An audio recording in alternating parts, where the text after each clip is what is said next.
Thank you once again for this third lecture for health and safety in the health and social care workplace. Right. In this lecture, we'll try to understand the monitoring and review of health and safety in the health and social care workplace.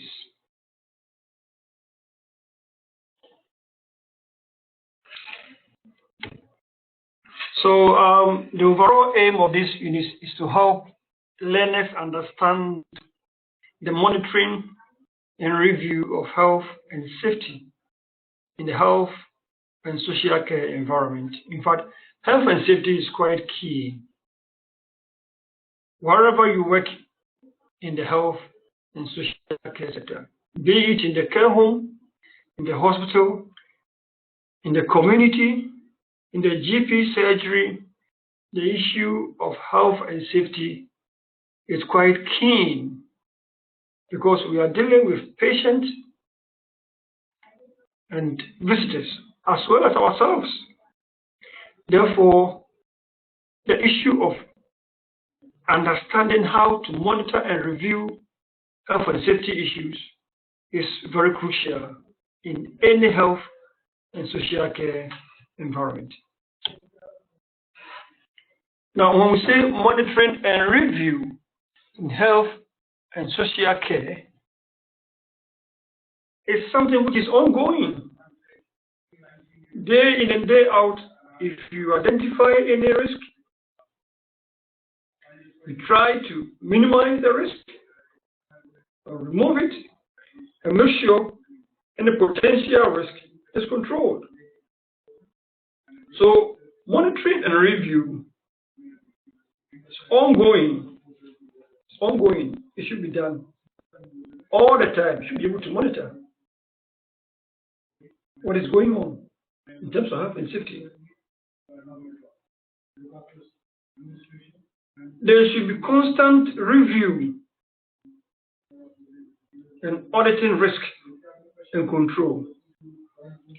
The fact that you have conducted a health and safety check does not mean that you don't need to monitor risk. For instance, in the care home, once a new resident is admitted, or in the hospital, once a new patient comes in, the person comes in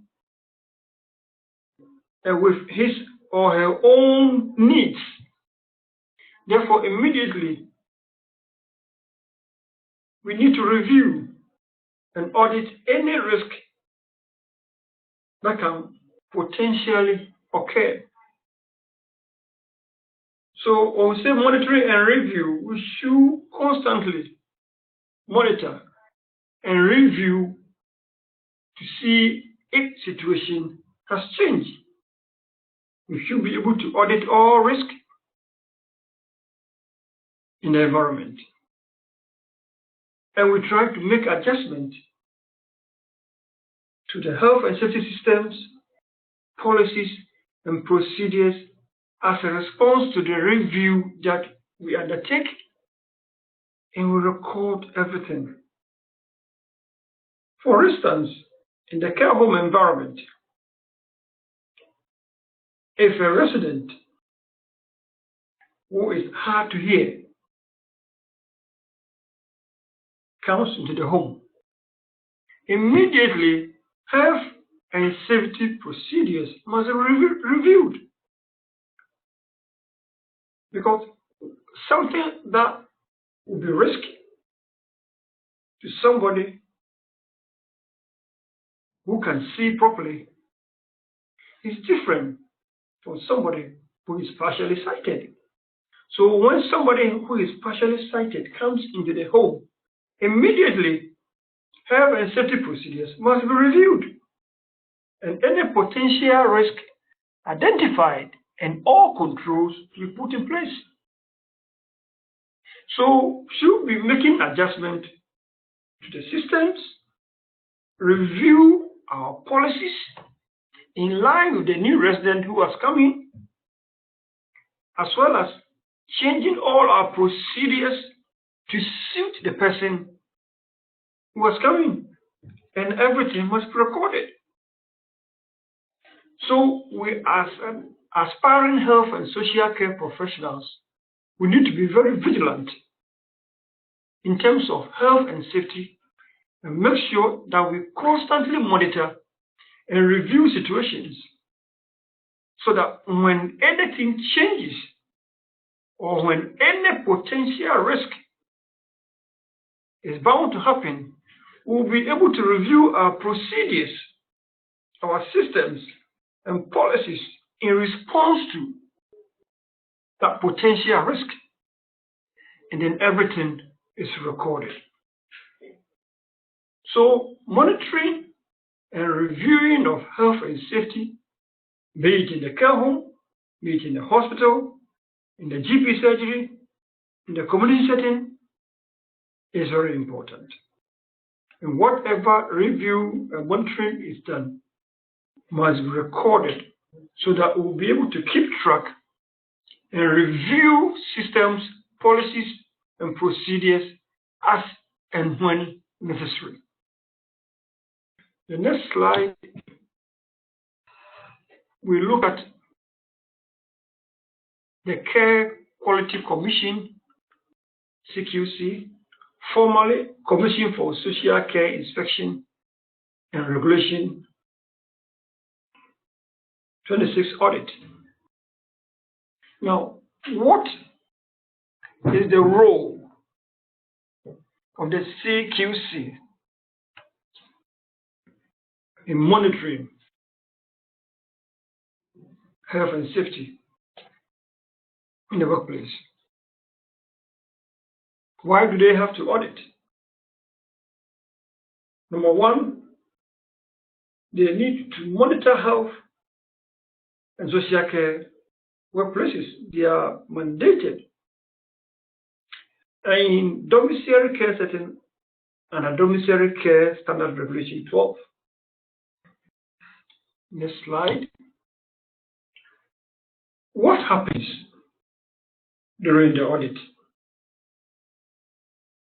For example, a care home and CQC have attended to come and monitor what is going on in the home. Well, they will speak with people who use the service and the staff individually and collectively. This is done so that they will be able to have first-hand information about what is happening in the care environment. So they will speak with service users and staff. Of course, some of the service users might not be able to talk because of their condition, but at least they will be able to sample service users who can talk, and then some of the staff speak to them individually, and then collectively they can bring them together and then find out what they want to find during the audit. Number two, they will inspect the premises thoroughly as part of their audit. They will note the standard of care to see whether it meets the required level. They will also check concerns and complaints from service users, from staff, from service users, social workers, for family members. They will also check staffing levels in the care environment. In the care home environment, they will check the staffing levels. both at day shift and night shift, as the case may be.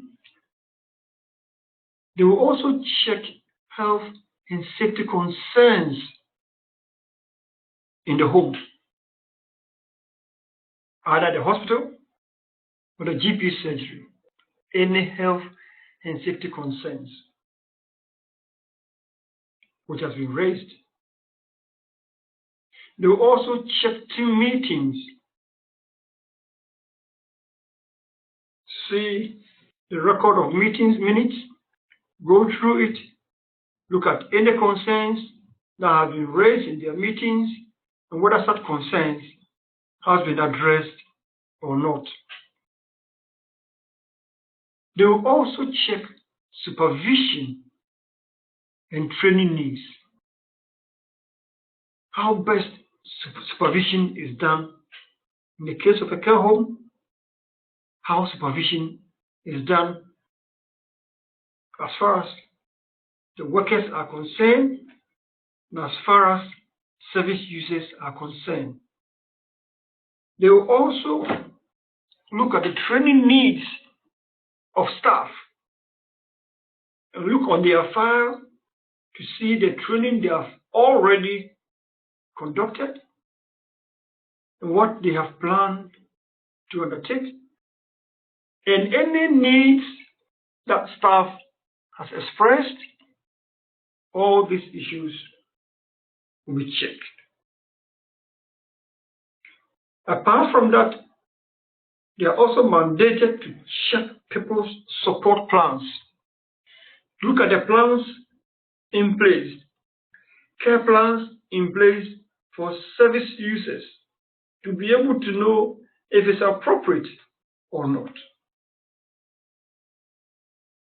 The CQC will also check actions from previous visits and see if any issues that were actioned has been carried out or not. So the visits are quite comprehensive. So all these issues that has been raised will be checked. Next slide. Now, in the health and social care environment, health and safety should be inbuilt into the culture of the home or the care environment. There should be positive, healthy, and safety culture within every health and social care environment. There should be positive, healthy, and safe culture within the care home. This means that there should be support of policies by all levels of management, right from the manager in the home, the matron, the nurses, the senior carers and care assistants. There should be support policies by all levels within the management to make sure that there is positive, healthy, and safe culture in terms of health and safety within the home. Number two, for them to be having positive, healthy, and safe culture, there should be training and compliance of staff throughout the organization. Training and compliance of staff as far as health and safety issues are concerned throughout the organization. Every single member of staff must be trained and must comply to all health and safety regulations throughout the care home. Besides that, there should be regular review and updating of policies and training. There should be regular reviews and updating of policies and training. This means that issues keep on coming up and new policies are formulated.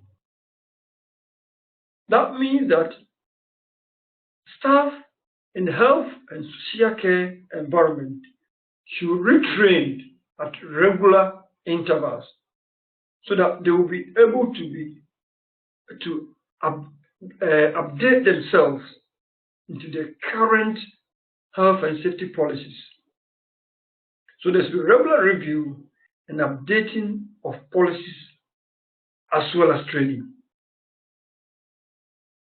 And then there should be promotion of health and safety at all levels. Promotion of health and safety at all levels.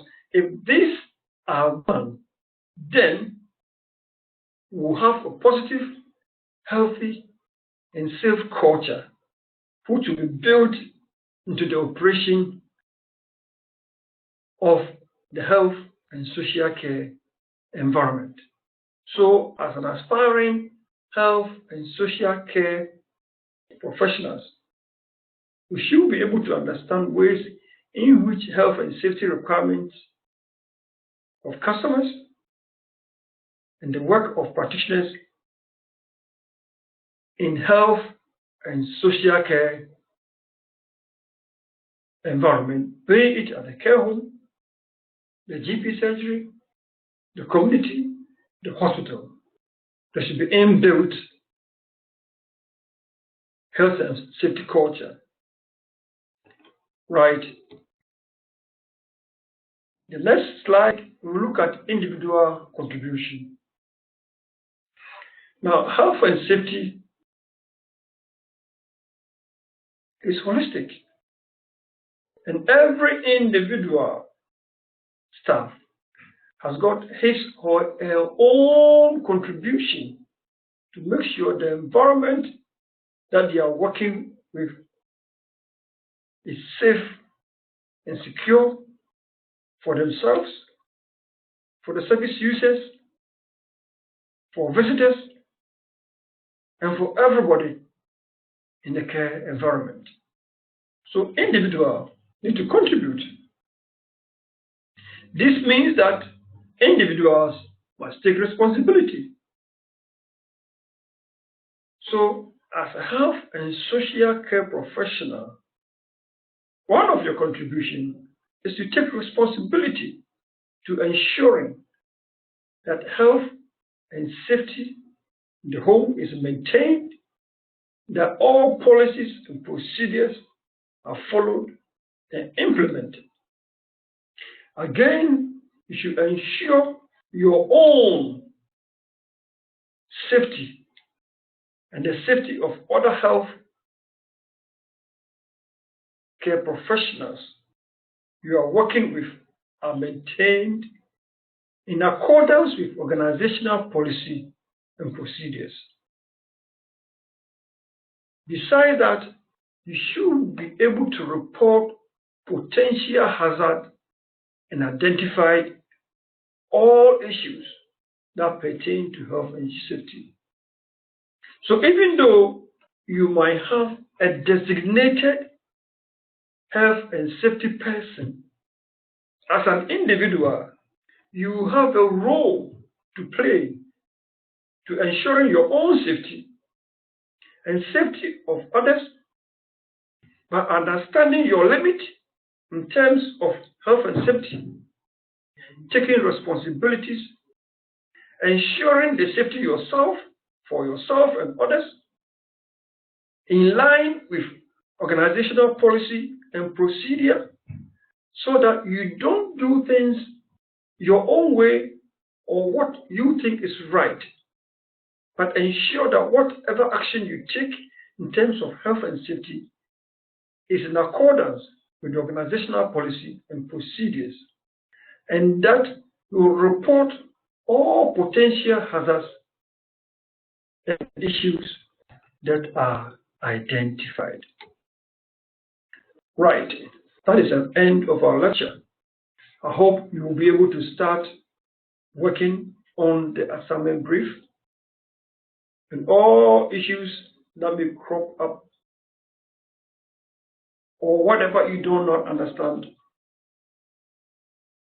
can be communicated to us, and I will be able to help you.